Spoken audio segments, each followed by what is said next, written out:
Hey guys, how's everyone doing? Welcome back to Harry's Highlights. On this video, we're going to talk about the book 10 Rules to Make and 10 Rules to Break. Now, this book is all about understanding how, basically a different take on how to create wealth and how to keep wealth. See, it's really about how to set your own rules in life so you can accomplish what you want out of life, not what others think you should settle for. So, what I love about this is it's all about understanding that your past does not dictate your future. Your surroundings and circumstances doesn't dictate your future either. It's about what you decide on is what you can achieve. You are not limited or held back by anything else that somebody says or in the situations that you're in. It's that if you can think it, you can achieve it. And I am a full supporter of that and believing that more people need to embrace that, to understand that there's so much more they could be achieving or doing into the world. The more people achieving means more things that the world can accomplish together, and the better the world will become. So one of the things I really want to talk about there, what I really want to sort of get across there is that this idea that retirement for a lot of people is an age, not a state of mind. See, it's not until you get into those sort of later stages of life where people start to go all right, I'm getting ready to retire, I'll probably do a couple more years of this one, and then I'll call it quits. Why is it that not enough people are sort of you know what, I want to retire in the next, probably 2 to 5 years, and I'm only, in my early 30s. Why is that not the way that we're doing things? And part of it is because society says that, you should work a job, do that job until you die, basically. It's so often, get a degree, go to school, get a job, work until you die. Everyone knows it, but nobody questions it. Why is that the way that we do things? So that's what I was talking about, is that retirement for so many people is an age, it's not a state of mind. If you started in, you finished school, did some study, whatever you want to do, traveled or whatever it was, and then spent your 20s going by the time I'm about 30, maybe mid-30s, I'm going to retire, it's a state of mind. It's understanding, a good 10, 15 years as opposed as in comparison to doing something like a good 40, 50 years. That state of mind going there I'm going to work towards retirement now, not I'm just going to keep working day by day and then, I'm in my 50s, 60s, 70s, probably should think about retiring. That difference in mentality is why so much of us don't seem to create wealth, or at the very least, and even beyond that, keep wealth. See, what the wealthy and the rich understand is they understand that you need to have a system that can put you in at least 2 places at the same time. Ideally more, but at least 2 places. And what I mean by that is talking about a system that can make money whether you're there or not there. So you could be making money here, physically. You've got a system over there working on your behalf, making money for you as well. So the first system that everyone should think of is a passive income. Something that's going to work 24 hours a day, whether you're there or not. Whether you're sleeping, whether you're eating, whether you're traveling, whether you're working, whatever you're doing, it is working. So you're there creating money without actually being there. The wealthy and rich understand that that is a system that you can utilize and leverage to be able to not only create wealth, but keep it. Because what happens is with a lot of people that create wealth the traditional way, the second they stop working it, the second they stop making money. And that is that huge downfall. Why I always say it's not about just creating wealth, it's about keeping it as well. So understanding a system like a passive income system that can create wealth for you, whether you're sleeping, whether you're in this country or another country, whether you're eating, whether you're traveling, no matter what it is you're doing, even when you're no longer here on this earth any longer, something can still create money and wealth for you. Now, it's talking about there that you've got so many people, what I'm talking about is they stop learning as soon as they finish school. And this is so unfortunate because once you get to a high enough level, you can then convert what you've learned into how you live. See, school gives you the basics and they're very, very important. And then what you do with that basics and foundation, what you build on top of that, helps define where your life goes. So unfortunately for a lot of people that stop learning, they only have their foundation and that's it.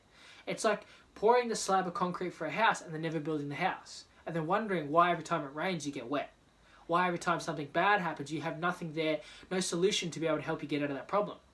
It's because so many people stopped learning once they finished school. They poured the slab. We all have this slab. And then some of us build a house on it. Some of us build a bigger house on it. Some of us build a mansion on top of it. Some of us build a house and split it and rent out half of it. Some of us do things differently with that foundation. And then unfortunately there's a lot of us that stop learning after school. They have this slab of concrete. They live on that slab and it's great when it's sunny and the weather's good. When the weather turns bad, you don't have any protection. You don't have anything above you to keep you warm, dry, and safe. And that's what it talks about, is that understanding that you need to have a commitment to learning. And not necessarily the traditional way of doing things, but a way for you to gain knowledge that you can implement in your life so you can become better, do more, and provide more, whether it be for yourself or for your family, or the world in general. But that understanding of that, how true it is, if whenever you, for a lot of people, once they stopped school, they stopped learning. And their circumstances are representation of it. You know, you can see the person that spent a lot of their time not necessarily studying in a traditional way, but going out there and studying in the school of life, and their circumstances show it. And sometimes it shows it in a positive way, sometimes it shows it in a negative way. But it's understanding that everything is about choice. So you choose to keep learning. Which brings us to the next point I want to talk about, is that chance makes our parents, but choice makes our friends. So not only do you need to have a commitment to learning, you need to anchor your environment as well. You need to be an environment that's conductive of growth.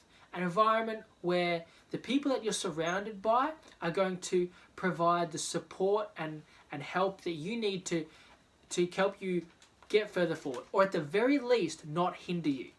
See, there's a great saying I once heard: if you look around at your circle and you're not inspired, you have a cage, not a circle. And what I liked about that, I was talking about that the people you surround yourself is your choice. So you can choose to have people that surround you, that support you and help you do better, become more, or you can be surrounded by people that'll keep you where you're at, that'll never want to see you grow any further, that don't inspire you to grow, but hinder you to change. So understanding that chance makes our parents, but choice makes our friends, gives that control back in your life, and understanding that you can decide where you want to go. See, and the other thing that I wanted to talk about there was that, on that same topic, is that you've got to understand, every arrow that flies feels the attraction of the earth. So you need to aim higher than your goals. So you might be thinking about all these things and stuff. Yeah, I'm going to do all this stuff. It's going to be great. And it's like, I'm going to do this stuff. I'm going to make all these changes in my life. You need to aim higher than that. Because as that saying goes, every arrow that flies feels the attraction of the earth. Everybody that aims for a goal sometimes doesn't always miss it. But like they say, if you aim for the stars, if you aim for the moon and you miss, at the very least you'll land amongst the stars. It's the same thing here. You need to set your goals high, because at times there's going to be that you might not hit them straight away. And you want to be able to aim high enough that if it's just above, like you have 10 goals, aim for 11. Then you're more likely to hit 10. Another great saying I heard once is that I have no problem with you aiming high and missing. I have a problem with you aiming low and hitting. The reason that is because that if you have, small goals, you're going to have small achievements. It means you're going to have a life that's not reaching your full potential. And I believe everybody should be doing what they can to reach their full potential, because not only is that going to help you experience life to its fullest, it's going to help the world grow to its fullest as well. So I believe it is everyone's duty to do what they can to aim high and potentially hit, but if not, at the very least, they're going to be achieving far more than if they aim low and hit. So to quickly summarize with everything I talked about there, I was talking about setting your own rules in life so you can achieve and accomplish the things that you want out of life, not what others think that you should settle for. I talked about explaining about how retirement is an age for so many people when it really should be a state of mind. It should be that it's not that I got to this age and now that triggers me to retire. It should be I want to aim for this age, aim for this time that I want to retire, and work towards that. I talked about that you need to achieve that, to make it easier to achieve that. You need a system that puts you in at least 2 places at the same time, if not more. And how the easiest thing you can leverage would be a passive income. A system that utilizes passive income to produce your efforts in more than 2 places at once. And then I was talking about how that after school, so many people stop learning. That's it for them. They've done the foundation and that's it. And all growth comes to a halt. Understanding that you have control over that. You need to have a commitment to learning and growing and building on that foundation. That just that foundation was not enough. You need to do more from there. I explained there about how chance makes our parents. Choice makes our friends. That You need to surround yourself with other like-minded people that embrace change and want to see the best in you. Because if you scratch their back and they scratch your back, everyone's back is being scratched and everyone is then growing together. There's nobody left out. If you're surrounded by people there that are like, you scratch their back and they don't scratch yours, that one-way street will eventually take its toll on you. And the last thing I want to talk about there was that every arrow that flies feels the attraction of the earth. So aim higher than your goals, and at the very worst, if you miss, you will still achieve far more than if you aimed low and hit. Now, we'll be making a lot more of these videos for this training series to help you with your personal development goals. That's all for now, but until next time, leave a comment below on what you like the most, and I look forward to sharing more with you in the next episode of Harry's Highlights.